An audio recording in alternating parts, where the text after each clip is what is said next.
नमस्ते। नाउ स्वस्थ भारत केंद्र से हम लोग बात करेंगे अभी कॉन्स्टिपेशन। बहुत सारे mass of the people in metropolitan city, महानगर जितने भी हैं देश के, उसमें आप देखेंगे कि बहुत सारे लोग कॉन्स्टिपेशन से रिलेटेड बीमारियों से या फिर कॉन्स्टिपेशन से ग्रसित है। कॉन्स्टिपेशन क्या है? पेट का साफ न होना। आप शौचालय में जाते हैं, पेट आपका साफ नहीं हुआ, थोड़ी देर बाद आपको ऐसा फिर लगेगा कि नहीं, मोशन फिर से आ रहा है। थोड़ा सा आईबीएस से रिलेटेड मिलते हुए इरिटेबल बाउल सिंड्रोम। तो ये कॉन्स्टिपेशन में क्या करना है, पेट का साफ होना बहुत जरूरी है। यदि पेट साफ नहीं होगा तो वाकबड़ जी कहा करते थे 183 तरह की बीमारी होगी। सोचिए, एक दो नहीं, 4 10 50 100 नहीं, पूरे 183 तरह की बीमारी। तो इसलिए कॉन्स्टिपेशन को नहीं होने देना है। वही कॉन्स्टिपेशन क्या होता है, आपको पाइल्स की ओर ले जाता है, बवासीर की ओर ले जाता है। जब आप शौचालय जाते हैं तो ब्लीडिंग होना वहां भी वॉशरूम में शुरू हो जाता है। तो इसलिए ध्यान रखना है कि इसमें क्या करना है आपको। सबसे पहले तो भोजन में सलाद यूज कीजिए, आप रफेज।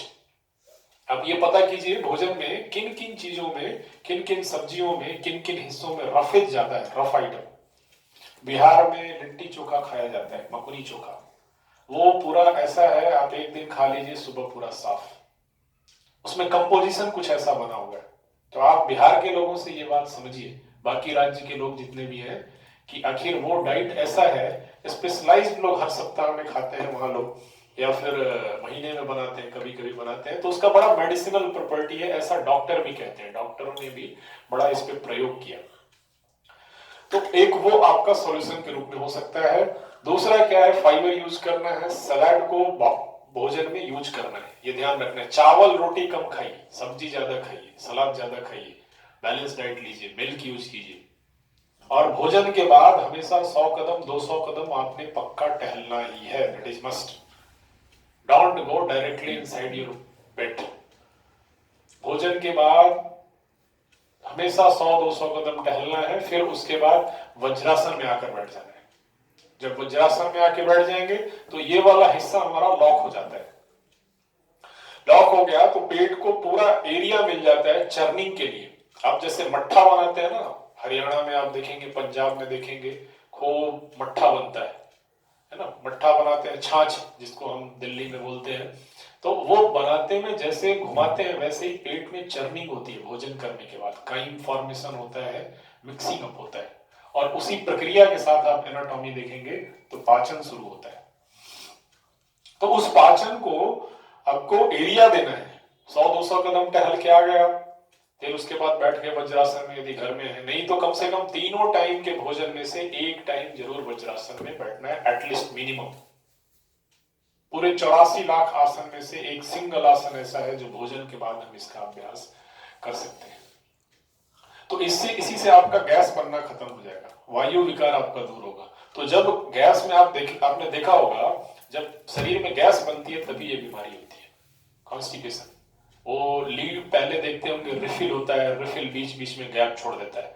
वैसे ही हमारी बड़ी आंत में ऐसा हो जाता है, बीच में वेस्ट है, बीच में एयर आ गया, वेस्ट एयर आ गया, वेस्ट रिलीज हो गया, आपको लगता है पेट साफ हो गया, लेकिन अभी एयर के पीछे भी वेस्ट है।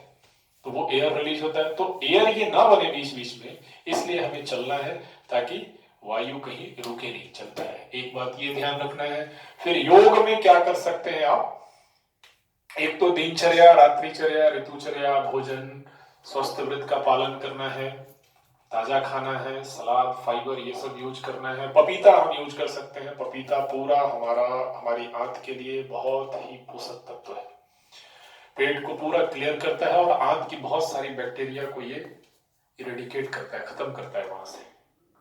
तो पपीता यूज कर सकते हैं, पपाया। उसके साथ साथ सूर्य नमस्कार खूब करना है आपको, कम से कम 11 सेट रोज करना है। सूर्य नमस्कार आप देखेंगे तो सूर्य नमस्कार ये लोग एक बार करके, एक राउंड करके दिखा देंगे, जो प्रशिक्षिका है। सूर्य नमस्कार हम शुरू करेंगे। चलिए आइए मैट के आगे, कैसे सूर्य नमस्कार शुरू करेंगे। नमस्कार आसन में आएंगे, 1, फिर ऊपर 2, 3, 4, एक पैर पीछे, 5,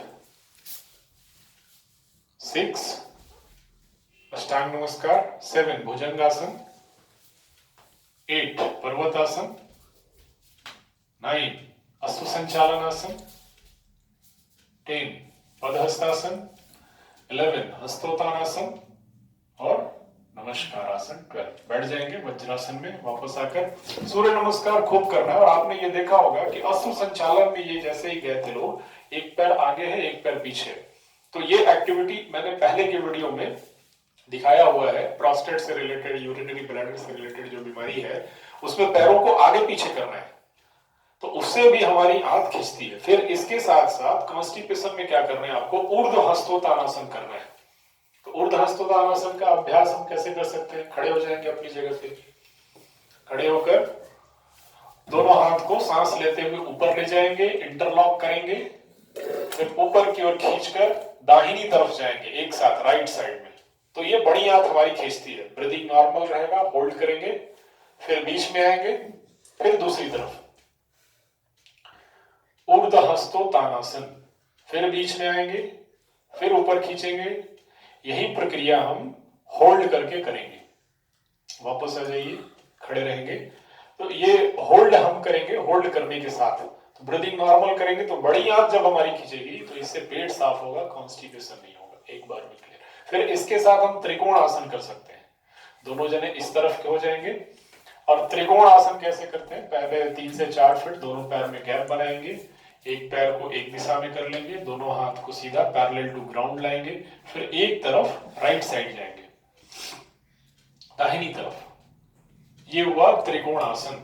त्रिकोण आसन से भी हमारा आंत खिंचता है और आंत जब खिंचता है तो पेट हमारा क्लियर होगा। Ascending colon, transverse colon and descending colon, the whole colon will be healthy. फिर चेंज करेंगे, काउंटर पोज भी करेंगे, दूसरी तरफ से इसका करेंगे, पैर को मूव करेंगे। आप देखिए, फिर हाथ को पैर के बगल में जमीन पर रखेंगे और दृष्टि हमारी हाथ की हथेली की ओर, ब्रीदिंग नॉर्मल, त्रिकोणासन। फिर वापस आ जाएंगे। इन आसन का अभ्यास करना है आपने कॉन्स्टिपेशन के लिए। फिर इसके साथ साथ चक्की चालन का भी अभ्यास करना है। वापस आ जाइए, दोनों पैरों को आगे करेंगे, खोलेंगे पैर, पैरों को खोलकर दोनों हाथ को लॉक कर लेंगे। लॉक करके बाएं से दाएं की तरफ पहले शुरू करेंगे। चक्की चालन, पहले चक्की चलाते थे ना, अब जब से चक्की चलाना बंद हुआ है तब से लोगों को पेट संबंधी बीमारी शुरू हो गई है। महिलाएं पहले चक्की चलाती थी, उनकी डिलीवरी नॉर्मल हुआ करते थे। अब देखिए आप, एक कंसेंसस के हिसाब से, एक स्टडी के हिसाब से, जहां चक्की बंद हो गई है सिजेरियन लोगों को हो रहा है ना, बहुत सारे केसेस में। तो चक्की चालन के बहुत फायदे हैं। ये पूरा ये सिस्टम हमारा है, ये मजबूत बनेगा। तो इसलिए हमें ये ध्यान रखना है, चक्की चलाना क्लॉकवाइज फिर एंटी क्लॉकवाइज, दोनों तरफ से चलाना है। एक तरफ से फिर दूसरी तरफ से। वापस आ जाएंगे, रुक जाएंगे, फिर रिलैक्स करेंगे चक्की चालन के बाद शिथिल दंडासन में।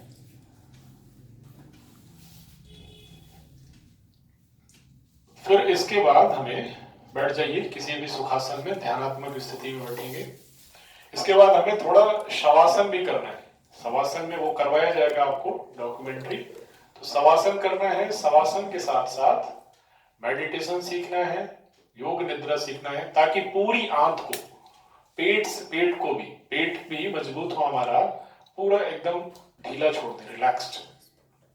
धीरे धीरे धीरे धीरे सर्कुलेशन अच्छी हो जाए, बिल्कुल free flow of blood streams, corpuscles, red RBCs, डब्ल्यूबीसीज, प्लेटलेट्स। तो इससे क्या होगा, हमारी बड़ी आंत मजबूत होगी और कॉन्स्टिपेशन हमारा ठीक हो जाएगा। फिर भी ऐसा करने के बाद भी यदि ठीक नहीं होता तो डिस्क्रिप्शन बॉक्स में आप फोन नंबर उठाइए, फिर वहां से ऑनलाइन क्लास के लिए जुड़िए या फिर केंद्र पर जाइए। योग चिकित्सक आपके प्रैक्टिस में और मॉडरेशन करेंगे। देखिए ये सारी बातें मैं बता रहा हूं, लेकिन फिर भी जब तक आप योग प्रशिक्षक के सामने या तो रेगुलर ऑनलाइन क्लास के थ्रू या फिर ऑफलाइन क्लास के थ्रू जब तक इनिशियली कुछ दिनों तक प्रैक्टिस नहीं करेंगे तब तक ज्यादा बेनिफिट नहीं होगा। लेकिन जनरल अवेयरनेस के लिए यदि बहुत सारे केसेस में ऐसा होता है कि ये फॉलो करने के बाद आपको ये बीमारी ठीक हो जाएगी बहुत हद तक, लेकिन कई केसेस में ऐसा नहीं होता है। तो बेशक आप फोन करें, स्वस्थ भारत केंद्र को संपर्क करें। यहाँ के योग प्रशिक्षक प्रशिक्षिका आपको मार्गदर्शित करेंगे। और चूंकि ये सारी जानकारी आप लोगों के हित में, free of cost, public welfare में ये सब सारा कुछ करवाया जा रहा है, तो आप लोग संगठन के साथ आए, तन मन धन से संगठन को साथ दें, स्वस्थ भारत केंद्र को सहयोग करें, चैनल को सब्सक्राइब करें और हमारे अपने जितने भी हैं जो इन बीमारियों से ग्रसित हैं उन लोगों को जागरूक करें, अवेयर करें, ताकि उनका भी भला हो पाए, लोक हितार्थ परमार्थ में भी कुछ काम हो पाए। इसके साथ ये बोलकर आप सभी लोगों के अच्छे स्वास्थ्य की मंगल कामनाओं के साथ नमस्ते।